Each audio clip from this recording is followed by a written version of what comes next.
Well, we're the Gas Cast, but like it's just Gabe and Zach on a cast. We just like a cast.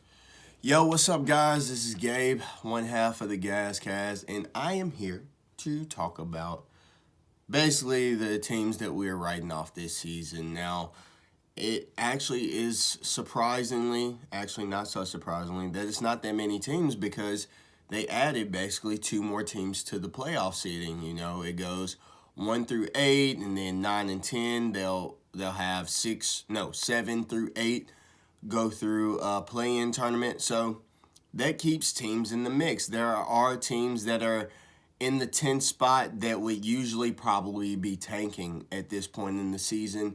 But because they are in the mix, and then a couple of teams under the 10th spot, because they're still in the mix to possibly get that 10th or 9th spot, they're still competing. They're still trying to play, which is fortunate for us fans that we get to watch these teams still compete and play hard, and we don't have to just watch some write-off games. But it is unfortunate because of how the scheduling is this year. I mean, if y'all haven't noticed, which I'm sure if you're an NBA fan, I don't know how you have not noticed, that it's been so many injuries. Even just last night, Trae Young, he has an injury. Not really sure what the particular injury is right now. It looked like a lower body injury. I'm not sure how long he'll be out, but that's a bummer for the Hawks. They were fit into the Eastern Conference playoff. I think yesterday they were in the either 4th or 5th seed, but with Trae Young being injured, I think that they'll be able to ride it out. But will they have a chance to actually win a series in the playoffs? I kind of doubt it. I mean, he offers so much production to that team. I don't see him getting that far in the playoffs. But past that, here are some teams that we can write off for the Eastern Conference. So the teams that we can write off in the Eastern Conference, we will start with the Cavs. The Cleveland Cavaliers, they are 21-37 at this point in the season.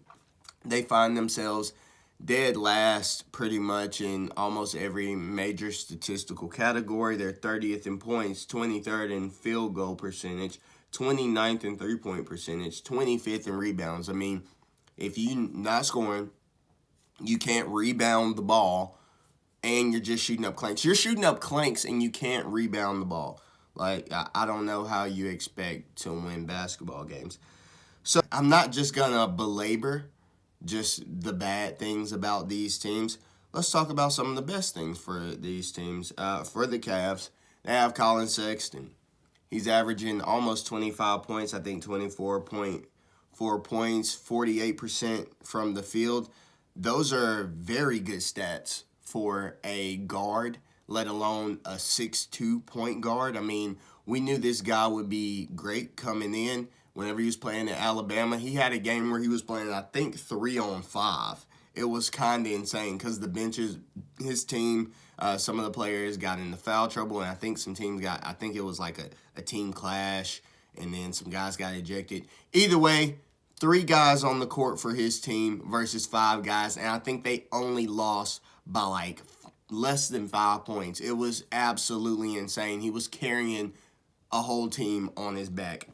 Colin Sexton and Jared Allen. Jared Allen right now averaging 13 points on 63% field goal. He's averaging 10 rebounds. Jared Allen and his afro. Besides Michael Jackson and the Jackson 5, that might be the most impressive afro I've ever seen in my life. It's insane. Worst thing about the Cavs, Kevin Love. Not just Kevin Love and his play. I mean, he's right now offering up 11 points per game, 6 rebounds, shooting 40%, 32% from 3. He's only played 13 games this season because obviously he's had so much injury history. He had injury history while he was in Minnesota. He definitely had it while he was a Cav. I mean, he got his arm pulled out of his socket basically by Kelly Olynyk. He called that Bush League. Even though I don't think Kelly Olynyk necessarily did that on purpose. But, hey, I don't know. Who am I to judge? But had that injury, and then I think he dealt with other injuries throughout. And, of course, mental health stuff, which that's not necessarily his fault. I'm not belaboring him for that. But I am going to belabor him for his play. He has not been playing well, and he's getting paid about $90 million over the next 3 seasons. $31 million this year, $31 million next year, and $28.9 million the year after that. And then he'll be I believe, an unrestricted free agent. So a guy putting up those type of numbers, making that much money, his contract is untradeable. They'll either let him play. I mean, he's still a relatively young guy. I think he's 31 or 32 this year. I think his contract runs out whenever he's about 34, 35. So he's still a relatively young guy. I still think that he has things to offer a team. I mean, you don't lose the ability to pass like he's able to pass. You shouldn't be able to lose the ability to rebound, especially whenever you're not. We're never necessarily an athletic guy. I mean, you just knew how to get to position, read the ball, spin the ball, and grab rebounds.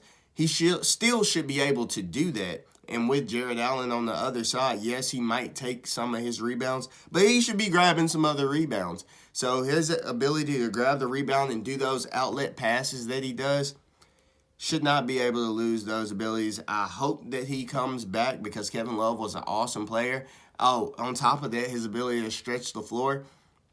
Maybe you lose some of the shooting, but he still should get some. You don't really lose your jump shot either. So I'm not really sure what is going on with Kevin Love. Maybe just the injuries have been building up. But with him being paid that much money, putting up these baby-ass stats, untradeable. I'm not sure if they'll do him like Andre Drummond and just sit him for the rest of his contract, pay him out. That they won't be able to trade him with him playing like that. It's not looking too good for the Cavs. But moving on.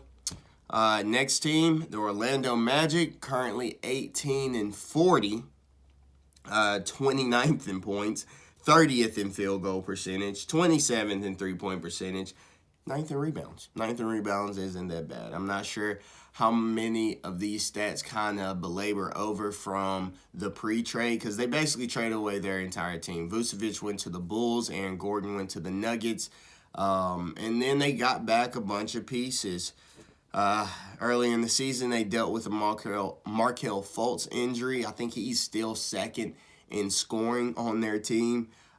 He got injured back in January. Right now, the best thing for the Magic, I believe, is Wendell Carter Jr. I think he's like third in scoring average on their team. But he came from the Bulls. Wendell, he's a 6'10" forward center. Right now, 12 points, 8 rebounds, 53% field goal percentage, and I think that he'll be good for this rebuild. Orlando, that's their best thing. They are in rebuild mode. They have some pieces. I believe in Markelle Fultz, Cole Anthony. I think those guys will eventually come along. Now, Fultz, I believe he's about 6'4". Anthony, he's in between like 6'1" and 6'3". I'm not sure how they'll do with such small guards in the backcourt, but I think both these guys are good scoring guards. And if they can put some pieces around them, they'll be fine. As well as I'm saying, Wendell Carter Jr., he is a nice piece. Worst thing, Orlando is in rebuild, but they don't necessarily rebuild well. I mean, Orlando, this is what, their third or fourth rebuild since Dwight Howard left. I think Dwight Howard left. They got some guys. Then they got Vucevic. He was basically their highlight. I mean, let's look through their draft picks. So the picks, their first pick since 2010. Daniel Orton, who? Andrew Nicholson, who is that? Victor Oladipo, good pick, trade him away. Aaron Gordon, good pick, had him for a while, played okay, now he's on the Nuggets. They also got Dario Saric. He went to Philly in a trade. I believe that Philly just owned their pick. Mario Hezonja, not terrible. Domantas Sabonis went to OKC because of a trade. They didn't draft him. Jonathan Isaac, I think he averages like 9 points for his career. Anzeks Pazinksniks. Let me spell his name out to you. A-N-Z with something over it, E-J-S. The man got 2 vowels in his name with like 6 letters. It's insane. P-A-S-E with the thing over it, C-N-I-K-S. Not really sure how to pronounce that. Forgive me. I gotta look that up. That actually is on me. I should know how to pronounce that, but I don't speak whatever that language is. Mo Bamba, Chuma Okiki, who is that, and Cole Anthony. So they don't really have good drafting history, and unfortunately for them, the strength of the draft is mostly with the guards, and I don't think that they necessarily need guards right now. So good luck to the Magic in their rebuild, and we'll see what happens. Moving on, the last write-off for the Eastern Conference. I'll just tell you a little sneak peek for the West. There are actually more teams in the West to write off than in the East. I mean, it's more competitive up top as far as like good teams that could actually, pull some upsets or something like that. But there are more teams in the West to write off than in the East. This is the last team for the East. The Pistons. Detroit basketball. They find themselves 18-41, 24th in points, 24th in field goals, 21st in three-point percentage, 23rd in rebounding. Their best thing by far, Jeremy Grant, 3 years, $60 million. He's getting paid $20 million a year. Right now, he's averaging 22 points, 4 rebounds, 1 block on 43%, which 43% it could be better, but it also could be worse. He's on the Pistons. Another good thing for them that their pick is top 16 protected. So if they are at the bottom of the East, even if they don't find themselves in the lottery, which would be very unfortunate, they should be able to keep their pick for this year. And also another good thing for this team, Saddiq Bey, 6'8" forward. I think he's averaging around 12 to 14 points right now in the season on about 40%, which isn't bad for a rookie. I think that he'll make some jumps. I actually believe in this guy. He's long. He's a Villanova guy, so he's hard-nosed. He plays hard on defense. Saddiq Bey, I think he'll be a good thing. Now, the worst thing for the Detroit Pistons right now is Blake Griffin. Blake Griffin, his entire time playing for the Pistons, did he dunk more than 5 times? Probably not. His 3-4 games playing with the Nets, I think he's dunked more than his entire career with the Pistons. Now, why am I talking about Blake Griffin and his dunking? It's more about Blake Griffin and his contract because it's still on the Pistons' books.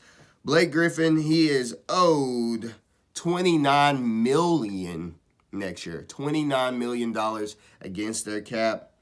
But even then, they should be fine on cap space. Their cap space is good. They are available to pay some guys. But the thing is, who wants to play in Detroit? So that is unfortunate for them.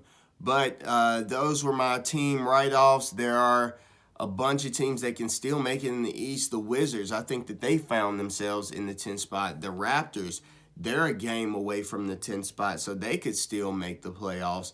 Teams that I didn't think would be necessarily that great, like the Charlotte Hornets, they were higher. I think that they were up to like a 4th seed at one point, but since injuries and things happen, they've dropped a little bit, but LaMelo is expected to come back. So we'll see where they land in the playoff season. The Pacers, they picked up a win last night. I think that they will be in the mix somewhere. I mean, somebody has to lose. Somebody won't be in it, but there are no other teams to write off in the East. Basically, these 3 teams are donezo. So thanks for listening. Be sure to tune in to the next, the Western Conference write-off teams that will be coming up soon. Thanks for listening. Peace.